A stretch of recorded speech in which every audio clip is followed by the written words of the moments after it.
el café de Diario 55, hoy con la presencia de Fernando Puy, vicepresidente ejecutivo de la Cámara de Comercio y Producción de Santiago, es docente, además es economista, con él podemos hablar de muchos temas, es un hombre bastante versado, con una cultura amplia, vasta y conocimientos que podemos aprovechar en esta mañana, iniciando la semana. Buenos días, Fernando, placer tenerte por aquí. Placer inmenso de estar con ustedes, compartir con los amigos televidentes y nada, en este lunes con pilas nuevas y renovados.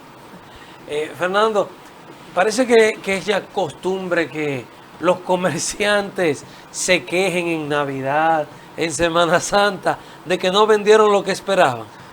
¿Cómo se percibe esta Semana Santa? Eso no es una costumbre solamente del comercio, también es hasta de la gente. La gente siempre piensa que toda época pasada fue mejor que la actual. Ya. Y a nivel de comercio pues se da también esa, lo vimos en lo que la gente decía, pero nada, son cosas culturales, o sea, todo tiempo pasado fue mejor, dice el dicho.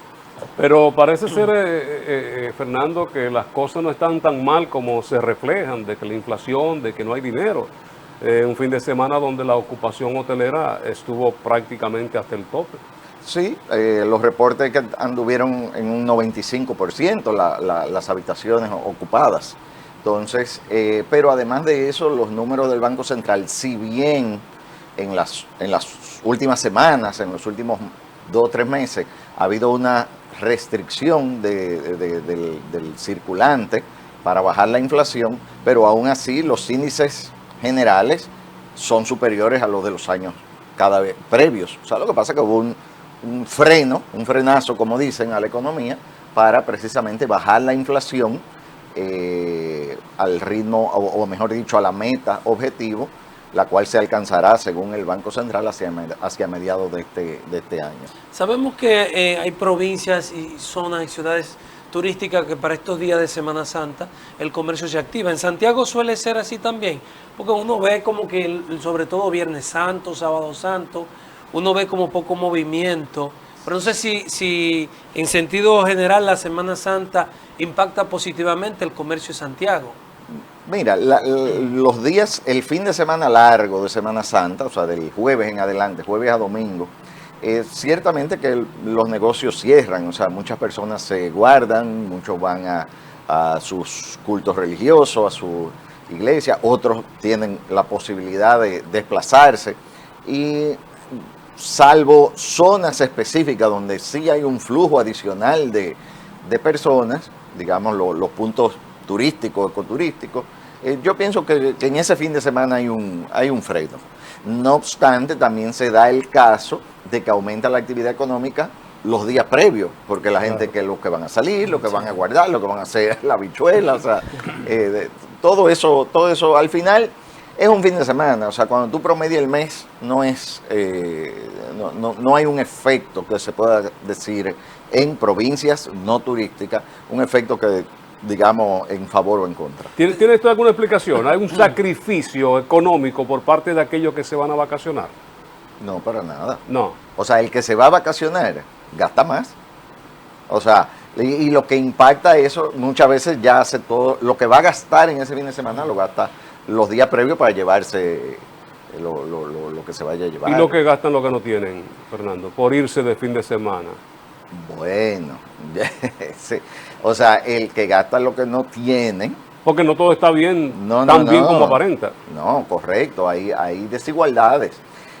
Mira, lo importante es uno saber hasta dónde queda la sábana. O sea, el que se mete en compromisos indebidos, vamos a llamarle así, bueno, no tiene más que cargar con ese costo, pero no deja de ser una falta de reconocer uno mismo hasta dónde que se puede. O sea, eso es lamentable en muchos casos porque se van a pasar semanas, meses buscando cómo recuperar ese gasto. Fernando, ha salido de usted ahora una expresión, las provincias no turísticas. ¿Se puede considerar Santiago, en términos reales, más allá del lanzamiento que se haya hecho en Colombia, en Bogotá, ¿Se puede considerar que es una ciudad turística o estamos apenas en proceso? Yo entiendo que estamos en camino a. No obstante, tenemos puntos interesantísimos que cada día tienen más auge y puntos muy localizados de facilidades hoteleras ecológicas. Pero tenemos San José de las Matas, tenemos Juncalito, tenemos qué sé yo, Mata Grande, El Rubio, o sea, son zonas interesantes que reciben muchos visitantes. Santiago ya tiene muchos atractivos, sobre todo en el área gastronómica. Claro, estamos en un proceso de conformar una oferta turística, digamos, estructurada, para que yo pueda decir, no, me voy a Santiago estos 3 días porque voy a conocer tal, y yo sé que voy a encontrar ¿cómo se diría? Una recompensa por dedicarle ese tiempo que me va a satisfacer. Entonces, estamos en proceso de construcción, pero pienso que Santiago tiene muchos atractivos que aún están por explotar. Y pensar si son suficientes, Fernando, porque nosotros que participamos en la Feria de Colombia, en el lanzamiento precisamente de Santiago como destino turístico, uno de los empresarios participantes de Santiago hablaba de que no era así, de que Santiago debía cambiar un poquito más a convertirse una especie de Miami, qué sé yo, donde se puedan hacer encuentros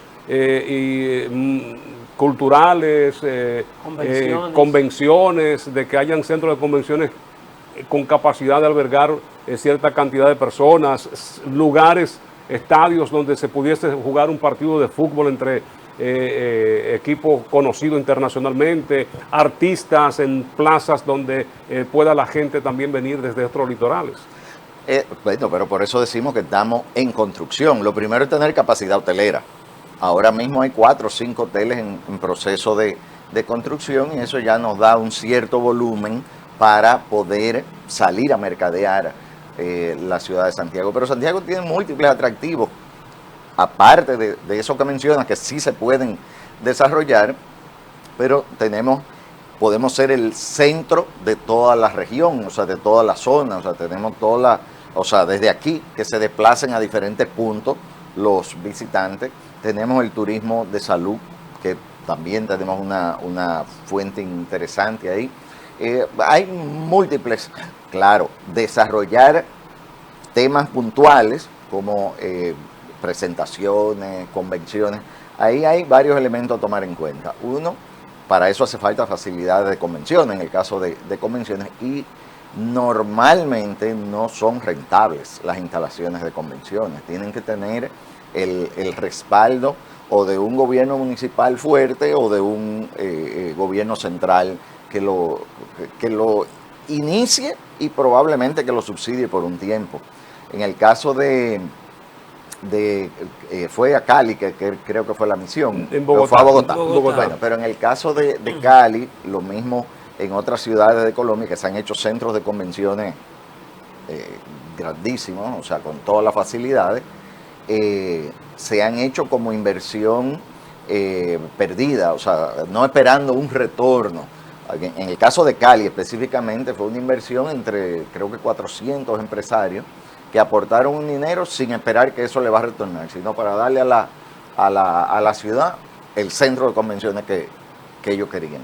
O sea, Fernando, ¿era el tiempo de hacer lanzamiento internacional de Santiago como destino turístico? Porque yo veo como una lógica inversa, como lo lanzamos y vamos a comenzar a construirlo, vamos a comenzar a trabajar en el centro histórico, en la recuperación de tal cosa, en organizar, aquí no hay ni siquiera una asociación de guías turísticos, no debía el ministerio iniciar un proceso y después hacer un lanzamiento internacional. Ya estamos listos. Mira, era el tiempo.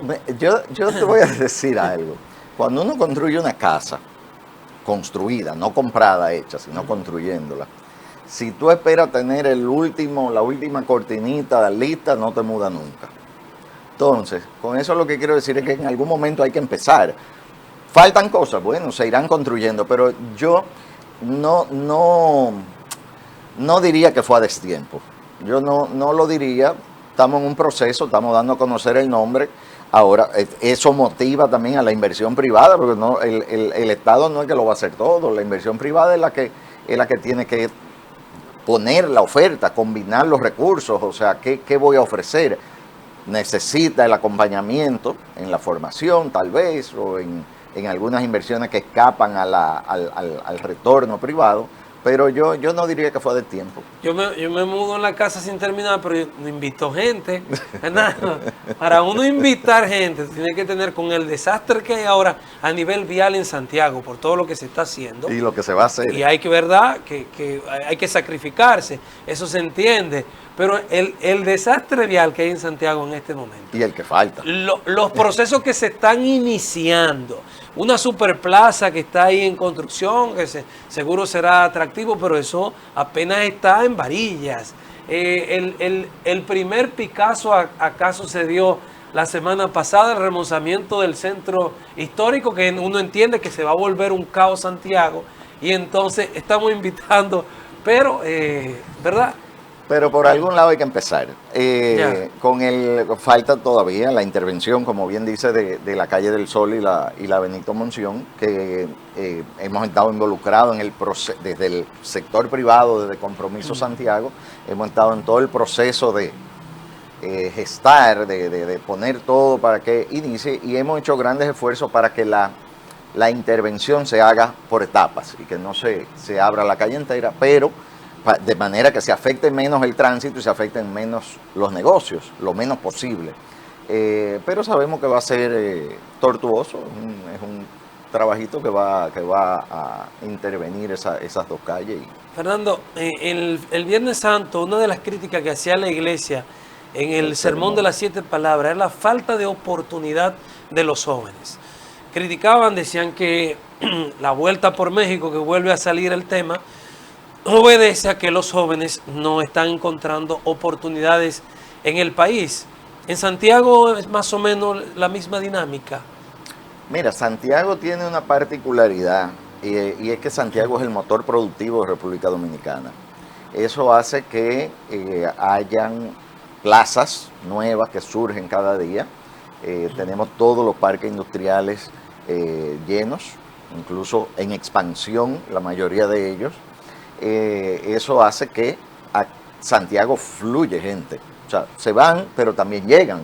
Entonces, pero ahí tenemos y ahí nos vamos a los primeros párrafos de esta intervención, la cultura nuestra.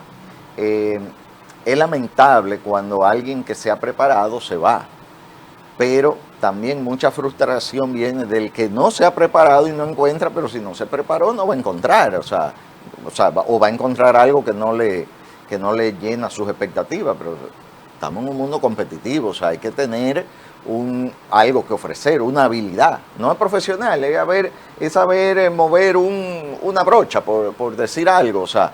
Y el Estado está alineado con eso, porque uno está viendo un Estado que sigue promoviendo quizás las profesiones, las carreras técnicas, el desarrollo de las habilidades, que no son tal vez la que esté exigiendo la sociedad del chat GPT, de la inteligencia artificial, porque eso es un detalle. Puedo encontrar 800 contadores ganando menos que el que vende aguacate en la calle, o igual un grupo de abogados. Sí, eso es así, pero gran parte de eso, y ahí me voy, el Estado no es que lo tiene que hacer todo, el gobierno no es que lo tiene que hacer todo, o sea, cada quien de manera individual tiene que visualizar eso. Aún así, creo que hay muchos ajustes que se vienen dando en la formación que viene del Estado. Tenemos, ¿cómo se llama? El Instituto Técnico de... ¿El Infotep? No, el ITLA. No. El ITLA. Está el ITLA, está el Infotep y está el Instituto Tecnológico de Santo Domingo, que queda en Santo Domingo Norte. Ahora mismo, ahorita vemos el nombre. Pero donde hay 6,000 y pico de estudiantes en carreras técnicas. Entonces, me dice, pero es que yo no sabía. Es verdad, hace falta difusión, pero también a nivel privado, muchas universidades y muchos centros que facilitan crédito educativo se están orientando precisamente a las carreras que vienen en demanda, que no tienen que ser, pues ya hay muchos abogados, ya hay muchos contadores, no tienen que ser las carreras tradicionales, sino que pueden ser áreas técnicas, una habilidad, o sea, no.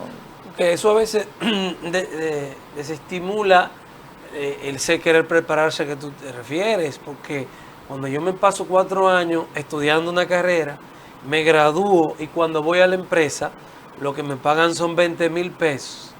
Y cuando viene a ver hay un chofer que gana más que yo porque tiene ya un cierto tiempo.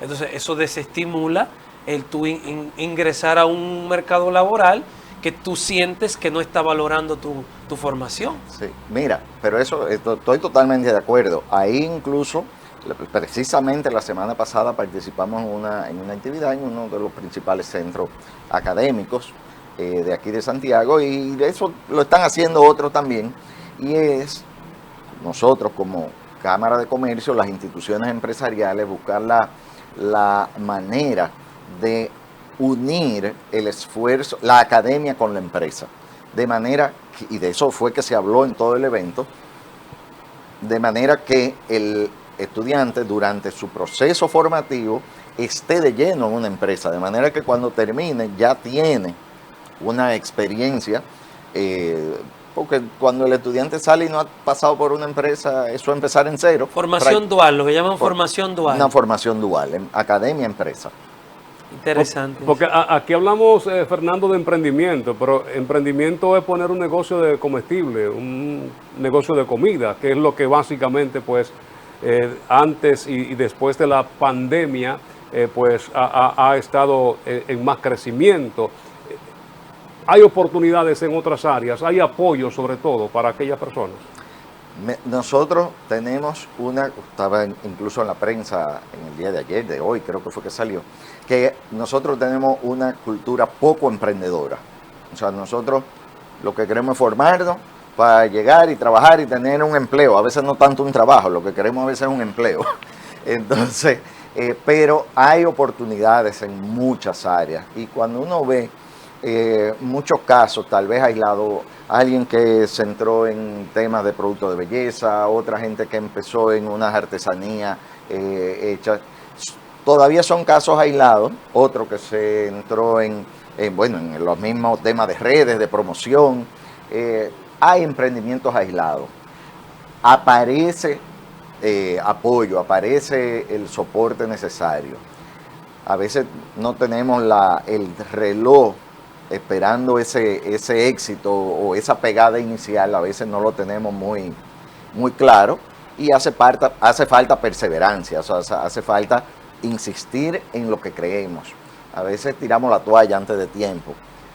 Yo sé que decirlo es fácil, estar en la candela no es tan fácil, pero tenemos que trabajar eso, incluso lo que aparecemos en los medios, a trabajar eso, el emprendimiento es un abanico en todas las vertientes, y hace falta sobre todo identificar claro qué es lo que quiero hacer, por qué yo creo que eso me puede llevar al éxito, y luego perseverar.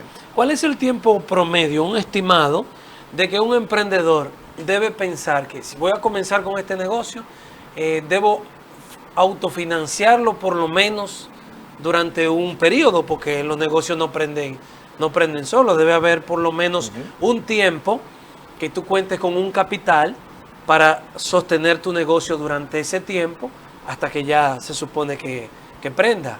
Eso debe ser parte del plan de negocio, ¿no? Mira, a veces con los emprendimientos lo importante es tener claro qué es lo que quiero hacer, porque no hay tanta formalidad del plan de negocio, tal vez eso viene un poco más adelante. Lo importante es tener la idea clara y qué ventaja yo tengo sobre mi posible competencia o sobre mi posible sustituto, o sea, porque no necesariamente habrá competencia.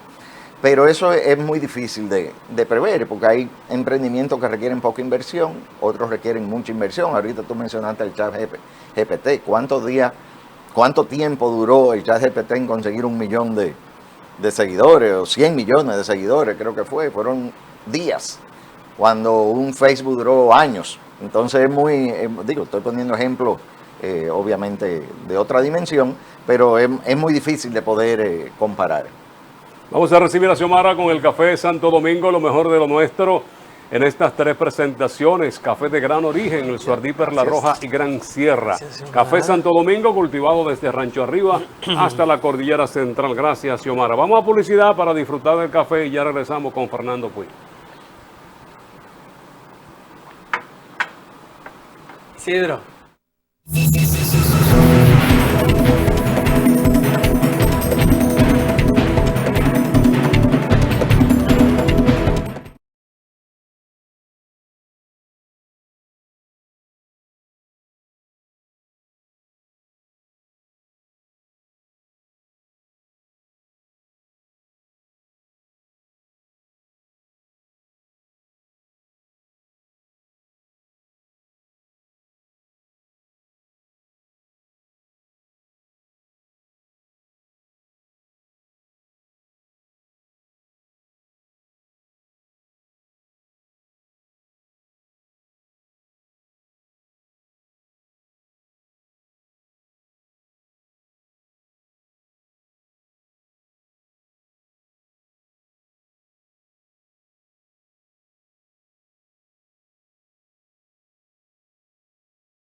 Fernando Puig está con nosotros, es el vicepresidente ejecutivo de la Cámara de Comercio y Producción de Santiago, conversando en el café de Diario 55. Fernando, tú que vienes de Puerto Plata, parece ser que Puerto Plata se está quedando pequeño para la cantidad de turistas que están llegando, o cruceristas más bien, que están llegando a través de los 2 puertos.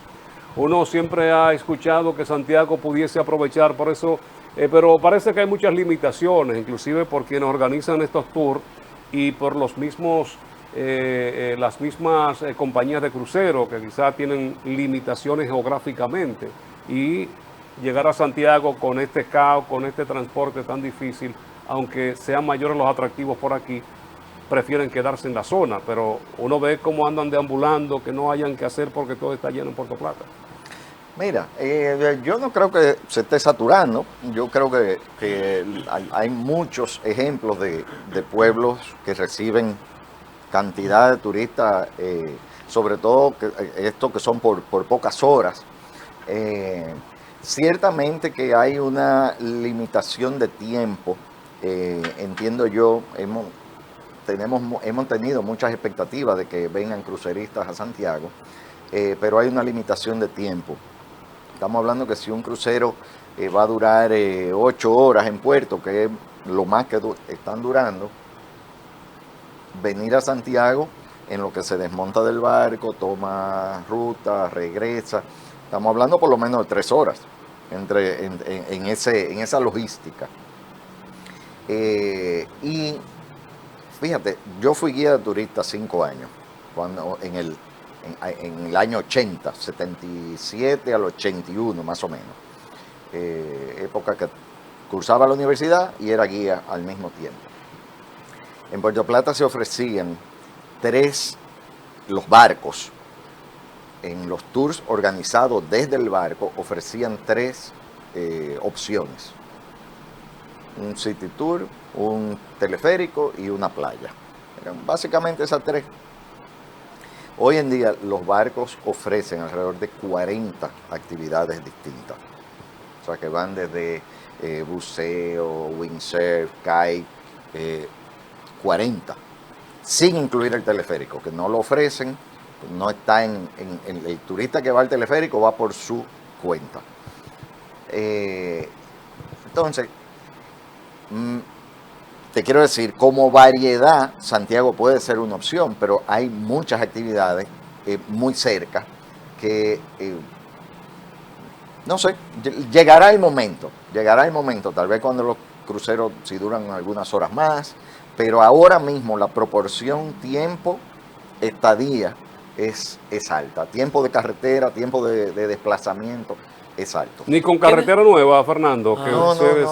¿Verdad que no? Pero ¿qué desierto es eso? Nada. Porque han vendido eso. Para Sí, nada. sí, Mira, sí. tú llegar, fíjate porque, y sin entrar en el tema de la carretera nueva en sí, tú llegar de Maimón a la Gran Parada, pues ya tú estás en Villa González. Claro. En ese tiempo. En lo que tú llegas de Maimón a la Gran Parada, ya tú cruzaste Navarrete hace rato. De Puerto Plata a la Gran Parada, un poco menos, pero, o sea, si tú saliste del puerto, ya tú estás en Altamira, en lo que tú llegas a la Gran Parada. Entonces, para fines turísticos de crucero, la nueva vía no es un atractivo. ¿Y para qué servirá entonces? No, para el turismo que no es de crucero.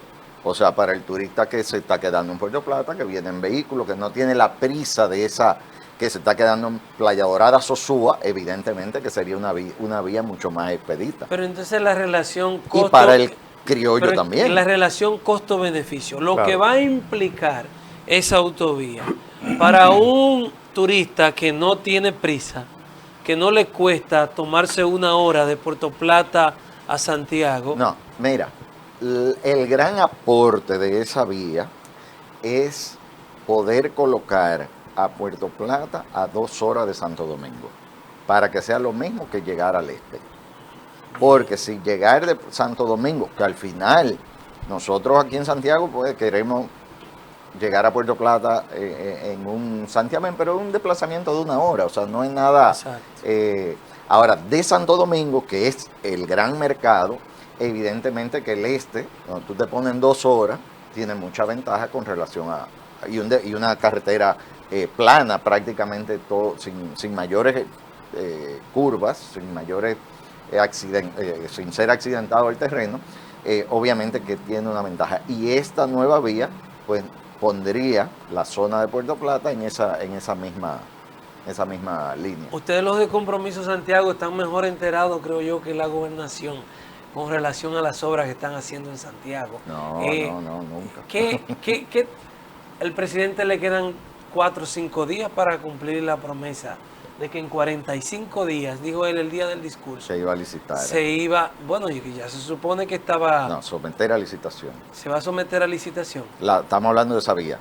Sí, de esa vía. Sí, dijo que en 45 días, a partir de febrero, pues ya estamos. A 4 o 5 días. Sí, así es. ¿Usted cree que es viable Bueno, el cumplimiento de la promesa? el presidente lo ha Supone dicho que varias están todos los veces. estudios, que están todos... El presidente lo ha dicho varias veces. Esperemos que sea así, y si no es así, que sea, cuando sea, pero que sea. A veces como que no está claro, Fernando, con lo que se anuncia y con lo que comienza o termina haciéndose.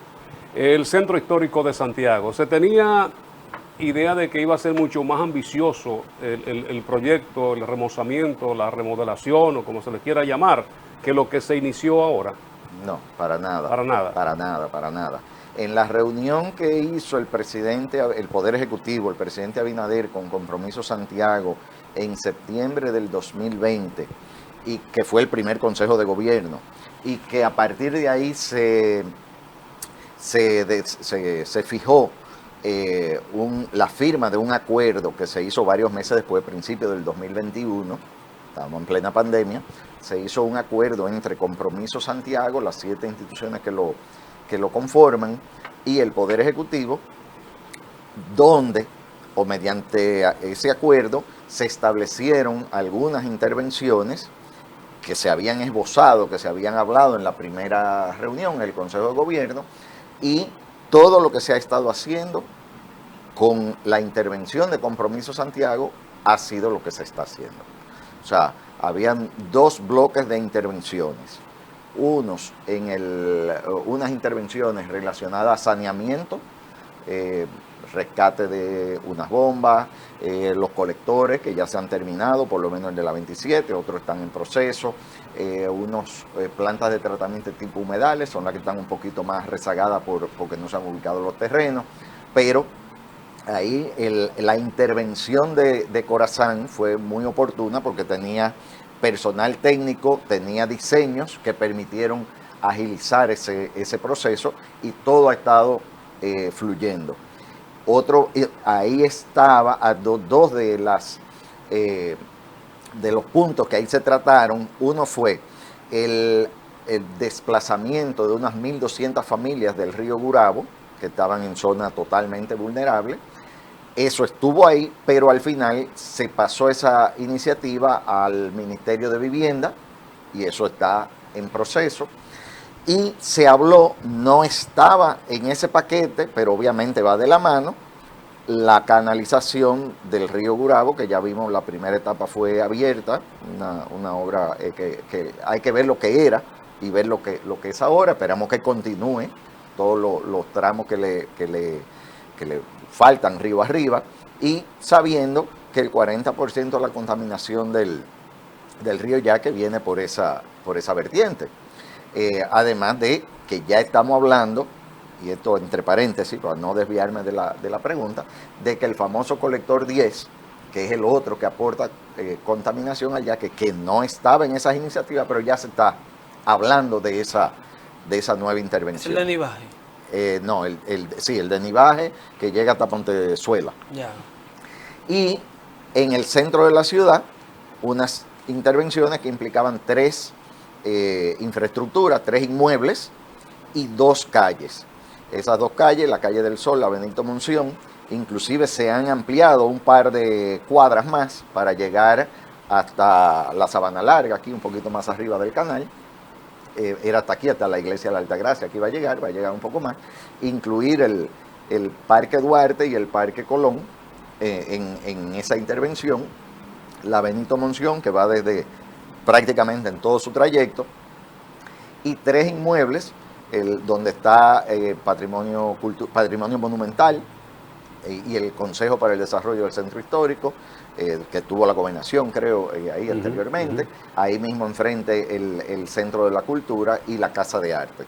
Eran las intervenciones previstas desde el primer momento. Los avatars que uno ha visto sobre el proyecto, pareciera que en la calle del Sol no se admitirá el estacionamiento.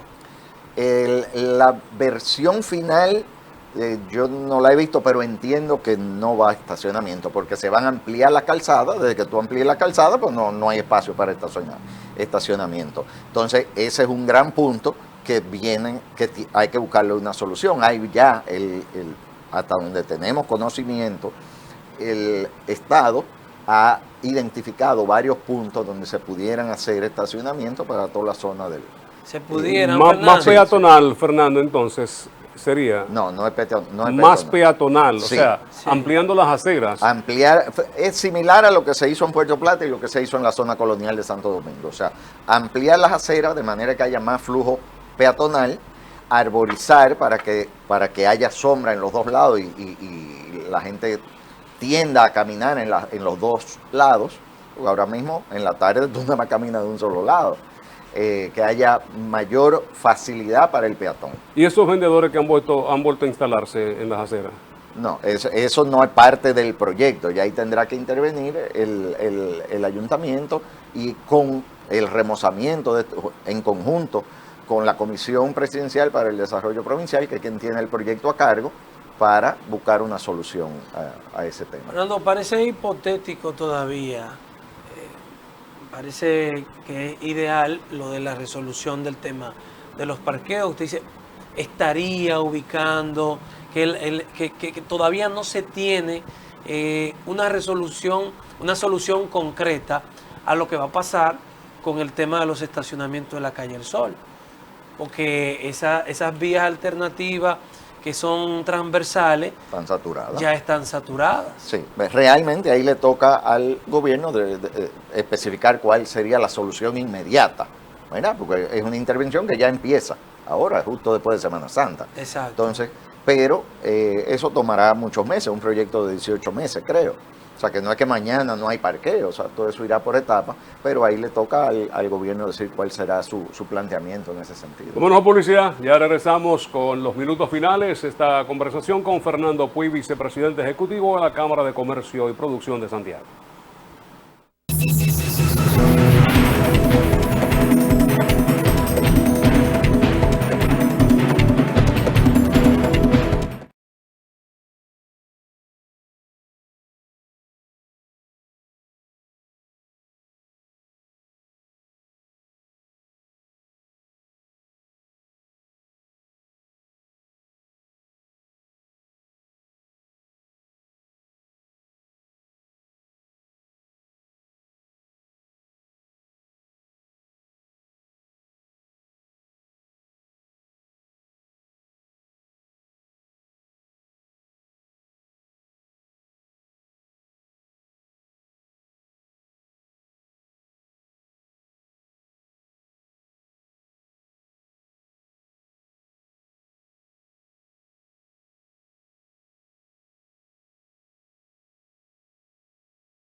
Ya estamos en los minutos finales en esta conversación interesante con Fernando Puy, vicepresidente ejecutivo de la Cámara de Comercio y Producción de Santiago. Fernando, la semana pasada se pronunciaban ustedes como Cámara sobre los procesos judiciales que se están llevando en la República Dominicana. Ciertamente, yo creo que todo aquel que quiere dejar un mejor país a sus hijos, a las generaciones que vienen subiendo, tiene que apoyar los procesos que están en curso. Que hay muchas voces por demás interesadas, que eso es politizarlo, nosotros no lo entendemos así. Creemos que es un paso que tenía que darse en algún momento para precisamente quitar el rumbo del despeñadero, vamos a decirlo así, por donde andaban muchos de nuestros procesos judiciales y sobre todo ligados a corrupción. Pero lo que pasa es, Fernando, que cuando uno ve que los operativos de esos entramados de corrupción y delincuencia de Estado, pues no aparecen en el expediente, solamente los principales son líderes políticos, ahí es donde viene la cosa. Porque evidentemente el estratega del armado, Mimilo, un hombre que no aparece acusado por ningún lado. Y de ahí es que surge el tema de que es una justicia que aparentemente solo persigue a los políticos. Mira, Pero no podemos decir que la justicia no es independiente. Eso puede ser así, es así, pero no podemos decir que es por la intervención del gobierno específicamente. Yo creo que nosotros tenemos la justicia más independiente que hemos tenido en todas las décadas que tenemos de vida democrática. Y hay que apoyar eso. ¿Que se puede mejorar? Se podrá mejorar, pero mientras tanto entendemos que requiere del apoyo de la ciudadanía en general y de las instituciones. No hay un mal mensaje por parte de la Procuraduría con este hecho de que los que más se beneficiaron individualmente no estén involucrados. No van a salir ilesos. ¿Eh? Yo confío en que no van a salir ilesos. Bueno, esperemos, Porque que hemos visto esperemos otra protesta. empresarios que se enganchan a políticos y políticos entonces que están compitiendo después con los empresarios. Exacto. No, ha habido toda una transformación de la estructura sociopolítica de nuestro país. Pero aún aquellos que han salido, vamos a decir, delatores o que han contribuido con la justicia, yo confío en que absueltos totalmente no van a salir, aunque tengan una pena disminuida. Más que delatores, ellos son confesos criminales. Porque han dicho, Precisamente. yo me quedé con tanto, a mí me tocaban tanto, le entregué tanto y me tocaban tanto. Y la mejor, fíjense, aquí hay tantas cosas que no solamente son la parte de justicia, o sea, la parte legal, y obviamente esa no es mi área, pero, por ejemplo, aquí no hay la obligación de devolver lo que se ha robado. O sea, yo salgo con una condena, pero no necesariamente tengo que devolver. Entonces hay mucha gente que dice, no, yo Es buen negocio. cojo 10 años, es fácil. Entonces, lo cual es una aberración. O sea, es una aberración. Entonces, pero la mejor fortaleza de todo el expediente es que precisamente haya alguien que haya devuelto un dinero. Porque entonces no se puede decir que no es verdad que había toda una trama. O sea, si la prueba es esa, si alguien está devolviendo es porque de alguna forma lo recibió. Eso es lo que confiesa el delito. Y esto se convierte, Fernando, en una cadena. El que recibe, el que reparte, pero aquel que recibe sabe incluso muchas veces de dónde proviene ese dinero. Sí, pero en otro caso yo te diría que muchos, al final, en el caso de las propiedades, los dueños legítimos, herederos de quienes eran los dueños originales, al final fueron estafados también, o sea, porque tuvieron que firmar por mucho dinero y recibir poco dinero. Entonces, al final, en ese caso específico, pues también fueron víctimas, en cierta forma. Brevemente, pues ya estamos en los minutos finales. La economía del país, había una proyección con unos puntitos más altos.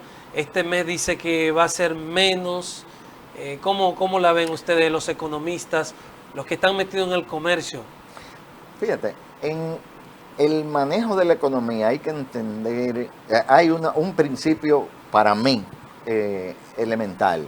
O sea, la principal tarea, la tarea de las autoridades monetarias es mantener la estabilidad.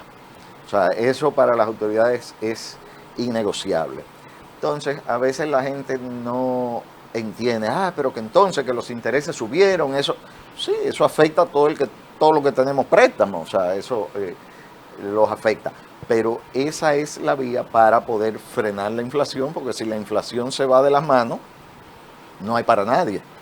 Entonces, ha habido un freno en la actividad económica, eso impacta obviamente la posibilidad o el número que se tenía proyectado inicialmente como crecimiento. Ahora primero era 5, después 4,5, ahora andamos por el 4. Aún así, un 4 es una suma privilegiada comparado con muchos países iguales a nosotros. Quisiéramos que fuera más, quisiéramos que fuera el doble, el triple, o sea, pero crecer más rápido implica aspectos negativos. Para poder frenar la inflación ha habido que dar esa subida a la tasa base, a la tasa del Banco Central, la tasa de política monetaria, que ya dicho sea de paso, se ha mantenido en un 8,5 desde hace varios meses, desde noviembre. Y eso ha pasado en muchos otros países, o que han disminuido el alza o que la han paralizado porque se van cumpliendo los objetivos. El cierre de marzo decía el Banco Central que la tasa de inflación anda en un 5.9, la tasa anual proyectada, y que de mantenerse el ritmo de la actividad económica actual, eso debería a mediados de este año estar en el rango objetivo, que era de un 4 más menos 1%, es decir, llegar por lo menos a un 5. ¿Se percibe más de un 6 de inflación, sí? Bueno, el número de marzo es 5.9, o sea, casi un 6. Pero ese es el número, o sea, no podemos, ese es el número oficial. O sea, no podemos decir que es otro. Que nos coloca en una inflación mucho menor que todos estos países del área. Es que definitivamente el comportamiento de la economía dominicana,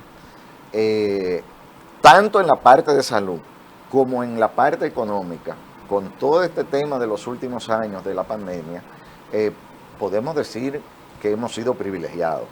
Y básicamente por la diversidad de fuentes de ingresos que tiene la economía dominicana. Todos los sectores han estado fluyendo divisas al país, y eso es lo que ha permitido en cierta forma que no haya escasez, y por otro lado que no se dispare el tipo de cambio, que se ha mantenido bastante estable, lo cual es bueno y es malo al mismo tiempo, pero mientras tanto brinda la estabilidad necesaria para poder seguir adelante. Fernando, gracias por acompañarnos en esta mañana, iniciando la semana aquí en este café de Diario 55. Fernando Puy ha conversado con nosotros, vicepresidente ejecutivo de la Cámara de Comercio y de Producción de Santiago, economista, es también pues educador, es catedrático universitario, y con él hemos conversado en esta mañana. A ustedes gracias por la sintonía. En nombre de Lenis Tejada Betancur, Adalberto de León en la producción general, Frank Rodríguez y el equipo que compone las mañanas del 55, agradecemos la sintonía, invitándoles para mañana, cuando estaremos después de la misa compartiendo otras entregas más de estos dos espacios, Diario 55 y El Café. Continúen con la programación de Super TV. Feliz resto del día.